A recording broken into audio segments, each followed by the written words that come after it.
This message was meant to find you right now. To receive your message, you must pick one of these two groups. Here we have group number one, the warrior. And then here we have group number two, the poet. It is up to you to decide between one of these two groups, option one or option two. I'm going to include the timestamps in the description so that you can fast forward to your group. Welcome, group number one. You pick the warrior, and the warrior is a card that speaks of reaching a new place. This place is one where you are brave, you are fierce. The warrior wants to come out of you and fight against anything that would bring you harm or malice. Interesting that this is the group that you picked. Now, let's go ahead and take a look at the surrounding cards. We'll move on to the second oracle, which speaks of coming together. Come together, we need each other. Where have you been separating yourself or pushing against others and the world? So there's something that needs unifying here. We've got the number 44, a master number of healing. I think that a relationship needs to heal, but also the fact that we've got here essentially the same person reflecting. It almost feels like you have to come to grips with something, come into peace with the decision that you've made. Also, the fact that we've got the warrior showing up. Maybe you are in an argumentative state with someone and maybe time to heal that. But the surrounding cards give a little bit of a brighter picture here. We have the break free, regain your youth and fly card. So there's a sense here of holding yourself to old traditions that are not helping you or aiding you at this time. You're being asked to break free from that. And you're being asked to tap into something higher. The fact that we've got a white dove showing up here, tells me that Spirit is trying to guide you towards some kind of light or understanding. And then we move on to a message of spending time alone. Here we have the quiet and lonely but wise hermit.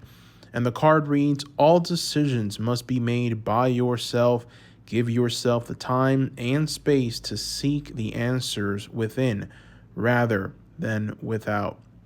Interesting. And then we move on to the energy of the King of Wands. This is a very interesting card because it speaks of the intestinal fortitude that's needed in order to vanquish anything and everything. And we've got in the background the sound of an engine just revving. So there's definitely a sense here of reaching a place of dynamism. The king is all fire energy, moves forward diligently, very closely tied to the warrior that you picked.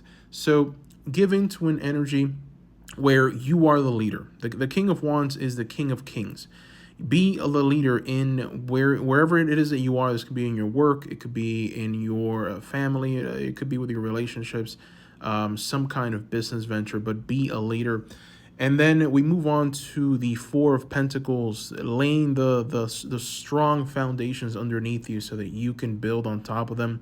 Four of Pentacles is also a very it's a tarot card that speaks of the self. This is the card that wants you to be a little greedy right now.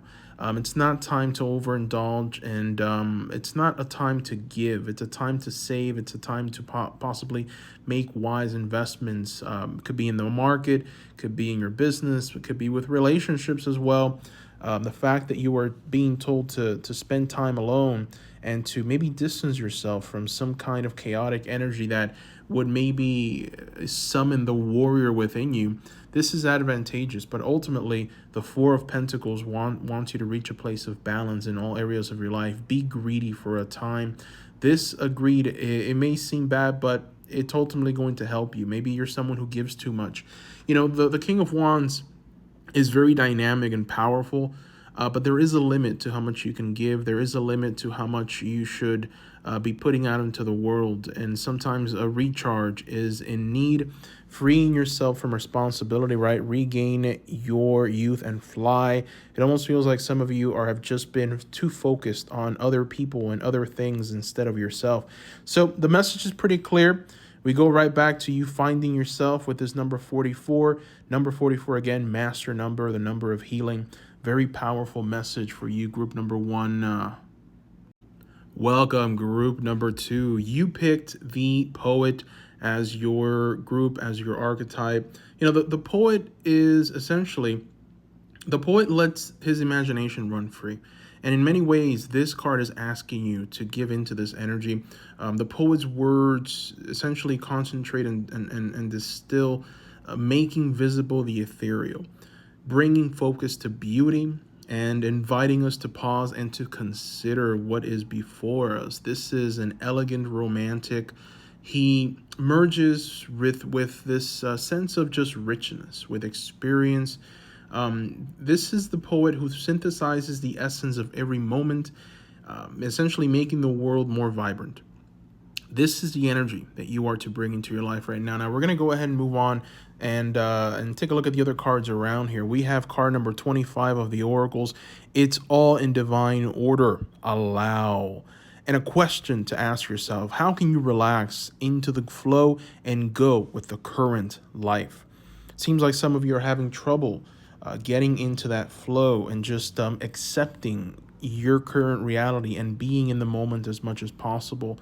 This is something that you must work on. And then we move on to another oracle card, which speaks of looking through the mists and looking through the mist in order to find the mystery. So it appears like everything that is before you is not as cut and dry as you may think.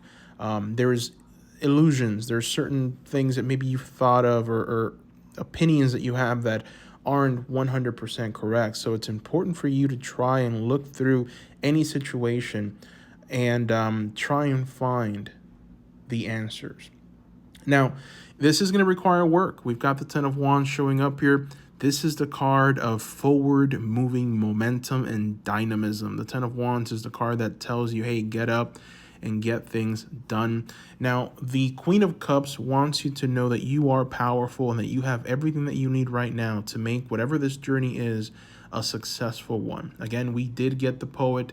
You know, the poet is definitely someone who creates, who sees the beauty in everything, but ultimately does create. So the fact that you're being asked to move forward and create and do something in order to bring clarity into this misty kind of muddying of waters that you're experiencing is very important. With the Queen of Cups, you are sitting in your throne.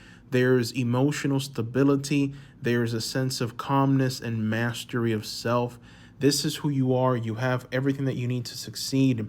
Now, the final oracle card speaks of loving your shadow. This is a very interesting message of loving the shadow. We are perfectly imperfect, says this card to you. Accept and love yourself as you are and do the same with others. Focus your efforts on your own mastery. So yeah, it's important for you to bring out this poet that it's inside of you to create. The Queen of Cups is also a lover of people, a lover of situations, a lover of life. She's not cynical. She enjoys beauty and artistry. Just like the poet, the Queen of Cups is a poet. So those are the qualities that are being asked of you at this time. Love, love, love, love your shadow. If you are someone who maybe is very hard on yourself, right? There's a reason that you have that shadow. Love it, embrace it, and you are going to reach a place of pure nirvana. And, it is going to require work. Once again, Ten of Wands energy. But it's work that's going to help you see your way through that mist, through that cloudiness, right? It's all in divine order. Just allow for things to happen. That is your message.